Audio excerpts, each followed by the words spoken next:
Diabetics have higher fiber requirements compared to non-diabetics. Sleep is extremely underrated when it comes to blood sugar control. If you're consuming a meal that has 30 grams of carbohydrates, but also 8 grams of fiber, the net effect on the body will be as if you just consumed 22 grams of carbohydrates.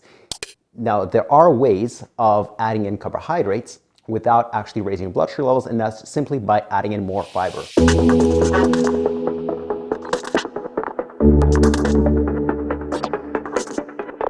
When can high carbohydrate diets lower high blood sugar levels? That's exactly what we're going to cover in this video. You can expect to learn one nutritional factor that is even more important than the carbohydrate content of the diet. You can also expect to learn other methods, two other methods in fact, of lowering blood sugar without changing your diet at all.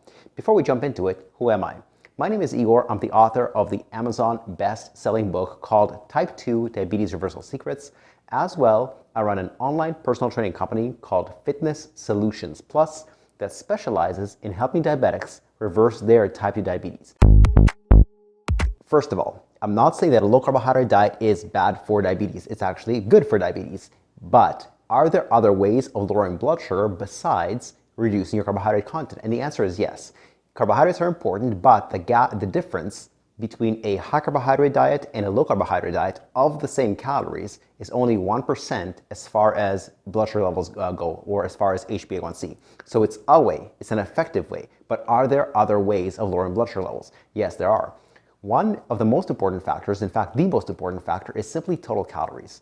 The difference between a typical diabetic diet with the diabetic calories and the right calories for that person based on their height, activity levels, age, etc., is as much as 4% in HbA1c. So that's very significant. And I talk about other ways of reducing your calories without depriving yourself in another video about how to combat your sweet tooth in a way that's still sweet, without adding too many calories and without adding too many carbs. So check that out in the description below. Now, the other factor that is very important in terms of diabetes is actually fiber. When the discussion is about carbohydrates, what's neglected in discussion is the distinction between high fiber carbohydrates and low fiber carbohydrates. It's one thing to get your carbohydrates from things like spaghetti or bread or rice or potatoes. It's another thing to get your carbohydrates from high fiber sources, things like beans, amaranth, quinoa, and so on. So diabetics have higher fiber requirements compared to non-diabetics, whereas a non-diabetic needs approximately 14 grams of fiber per 1,000 calories. A diabetic needs between 17 and 20 grams of fiber per 1,000 calories. So if you're eating 2,000 calories per day, as a diabetic, you need about 34 or so grams of fiber.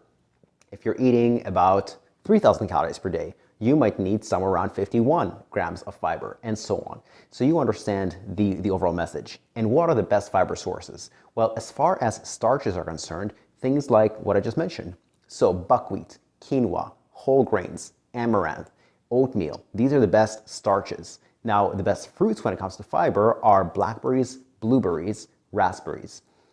Dried fruits also happen to be a very, very rich fiber source, especially figs, dates, dried apricots, and so on. Are they high in sugar? Yes, but that sugar is mostly fructose. Also, fiber helps you reduce the amount of carbohydrates that are actively being absorbed by the body.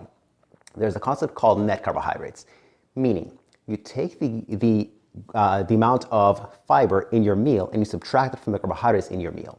And that will be the net effect on the body in terms of carbohydrate intake. So for instance, if you're consuming a meal that has 30 grams of carbohydrates, but also 8 grams of fiber, the net effect on the body will be as if you just consumed 22 grams of carbohydrates.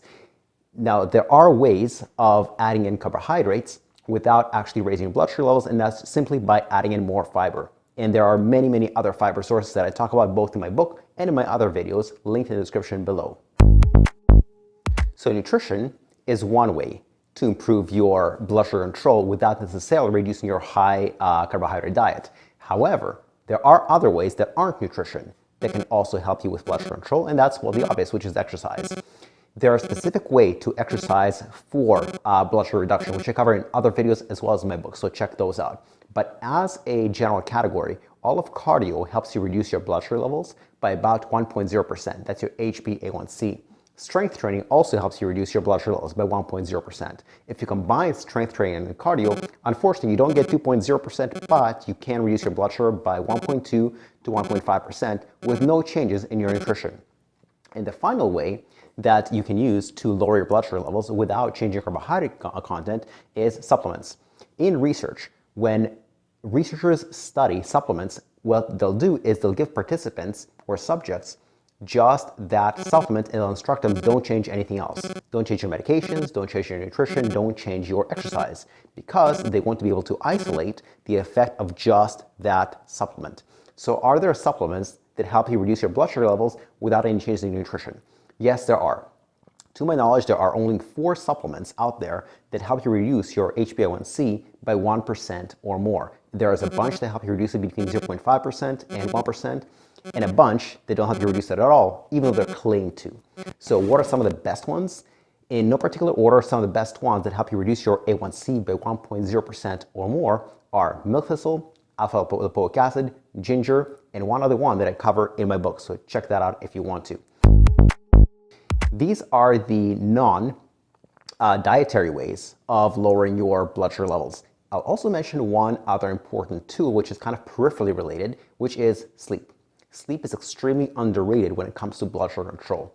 In and of itself, sleep does not reduce blood sugar levels, but it does a bunch of very, very helpful things that indirectly help you reduce your blood sugar levels. One thing that it does is, well, the obvious. It helps you reduce cravings, because when you're sleep deprived, you don't have energy. So you want to get more energy, and how you do that? Well, by eating more, because food has energy, or calories, because calories are energy. And you're not exactly eating more broccoli and spinach, you're probably drinking coffee for the energy, and you're not drinking it black probably. You're probably putting cream and sugar and a bunch of other delicious things that aren't that healthy.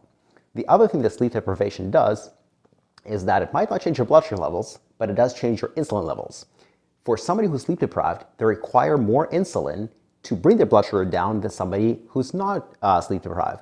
So even if blood sugar levels are the same between somebody who is sleep deprived and somebody who isn't sleep deprived, insulin levels are vastly different.